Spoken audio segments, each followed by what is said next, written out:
Comment vous dire que ma première semaine de routine Judith Café a été chaotique. Parce qu'au final, je n'ai réussi à faire que 2 jours sur les 5.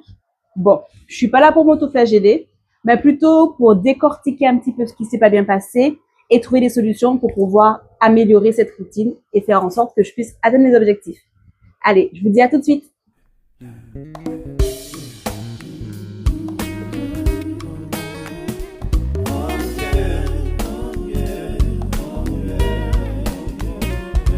Coucou tout le monde, j'espère que vous allez bien. Ici Mademoiselle Café et bienvenue sur ma chaîne. Aujourd'hui, on se retrouve pour la deuxième vidéo du défi la routine de Mademoiselle Café, hashtag Judith Café qui est mon alter ego.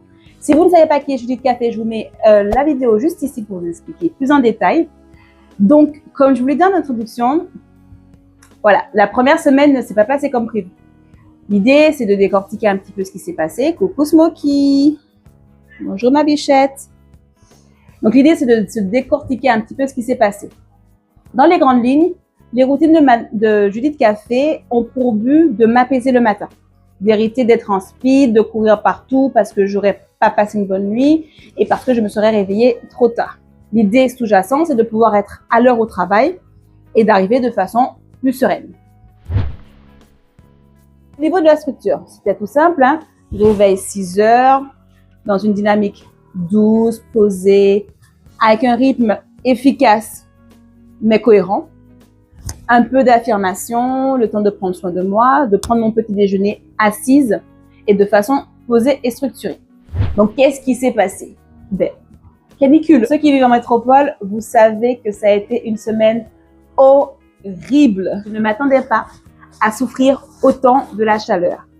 Le soir, j'avais beaucoup de mal à m'endormir. Mes nuits étaient absolument pas réparatrices. Et autant vous dire que lorsque le réveil sonnait à 6 heures, j'ai passé 3 jours sur 5 à appuyer sur repeat jusqu'à 7 heures où là, je me dis vraiment, je ne peux pas me permettre de rester plus longtemps au lit, il faut que je me bouge. Je faisais vraiment le strict minimum et j'ai vraiment été un peu déçue de moi-même de ne pas y arriver aussitôt dans la réalisation du défi. Ce que j'ai appris, la première chose, c'est que une routine, surtout qu'on essaie de mettre en place, nouvelle, qui change de nos habitudes, n'est pas juste une question de volonté et de discipline. Il faut aussi prendre en compte son environnement, le contexte, son état physique, son état de santé et son niveau d'énergie. La deuxième chose, c'est qu'il faut rester bienveillant et ne pas s'en vouloir, parce qu'il n'y a rien de pire que de se dire « Ah, mais t'es nul, tu vas jamais y arriver, c'est toujours pareil, etc. » On regarde les choses avec honnêteté, mais avec douceur pour soi-même aussi. Ça, c'est dit, mais il y a quand même un objectif à la clé. Hein. Il y a quand même des défis que j'ai envie de réaliser et que j'ai envie de réussir. Donc, l'idée là, c'est de décortiquer un peu ce qui s'est passé et de trouver des solutions pour améliorer le problème. Première piste d'amélioration. Ma clim, elle est en panne. Effectivement, je n'avais pas prévu d'en acheter une. Mais ma foi, si je n'arrive pas à dormir, il faut trouver des solutions.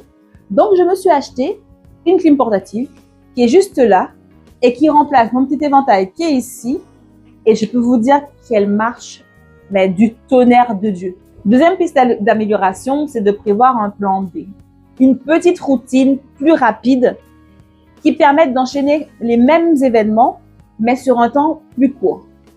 Foncièrement, ma routine globale, hein, celle du matin, elle dure 1h30. Là, l'idée, c'est de se dire que les jours où je suis fatiguée, où ça va pas trop, mais d'avoir cette même routine, mais resserrée sur 45 minutes.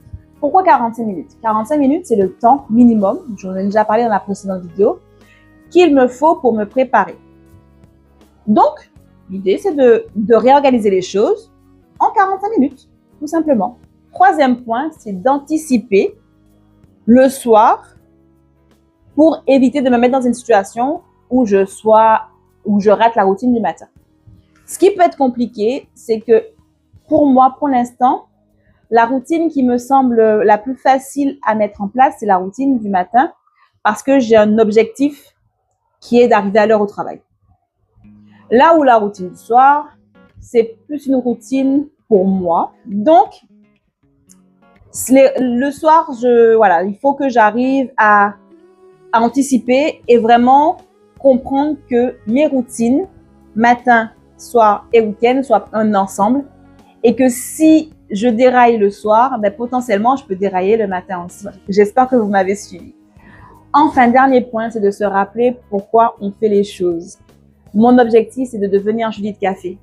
Et vous pensez que Judith Café, elle a peur d'une canicule? Vous pensez que Judith Café, elle aurait attendu 2 semaines pour s'acheter une clim? Ben, pas du tout. Pas du tout. Donc, qu'est-ce qu'on fait? Action, réaction. Point, terminé. Avant de conclure, je voulais quand même rapporter quelque chose qui me frappe là en discutant avec vous. C'est que je me suis rendu compte aussi qu'avec la chaleur, j'étais beaucoup plus irritable. Et ça, encore une fois, ça va pas dans le sens de Judith. Parce que Judith, elle est douce, elle est tranquille, elle est posée, elle ne s'énerve pas, elle ne s'agace pas. Après, c'est foncièrement dans ma personnalité de... je suis une pile électrique, hein, je suis un petit champagne là. Il ne faut pas grand-chose pour exploser.